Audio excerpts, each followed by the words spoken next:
ബംഗ്ലാദേശിലെ കത്തോലിക്ക സ്ഥാപനങ്ങൾക്ക് നേരെ ബോംബാക്രമണം.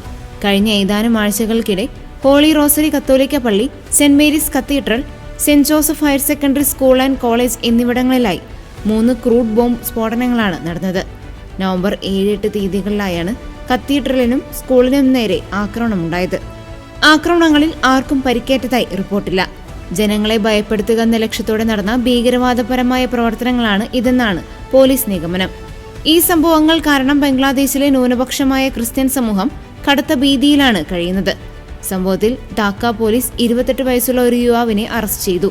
Saint Mary's cathedral, saint Joseph school എന്നിവിടങ്ങളിലെ സ്ഫോടനങ്ങളുമായി ബന്ധപ്പെട്ട് ഇയാളെ ചോദ്യം ചെയ്തു വരികയാണ്. പുറത്താക്കപ്പെട്ട പ്രധാനമന്ത്രി ഷെയ്ഖ് ഹസീനയുടെ രാഷ്ട്രീയ പാർട്ടിയായ അവാമി ലീഗിന്റെ ബംഗ്ലാദേശ് ഛത്ര ലീഗിലെ അംഗമാണ് അറസ്റ്റിലായ യുവാവെന്നാണ് പോലീസ് അന്വേഷണ ഉദ്യോഗസ്ഥർ പറയുന്നത്. രാജ്യത്തെ ഇടക്കാല സർക്കാർ മതന്യൂനപക്ഷങ്ങളുടെ സംരക്ഷണത്തിന് പ്രതിജ്ഞാബദ്ധമാണെന്നും മതപരമായ സൗഹാർദ്ദം തകർക്കാൻ ശ്രമിക്കുന്നവർക്കെതിരെ കേസെടുക്കുമെന്നും അറിയിച്ചിട്ടുണ്ട്. നിലവിൽ തലസ്ഥാനത്തെ പള്ളികളിലും മറ്റ് ആരാധനാലയങ്ങളിലും പോലീസ് സുരക്ഷ വർദ്ധിപ്പിച്ചു.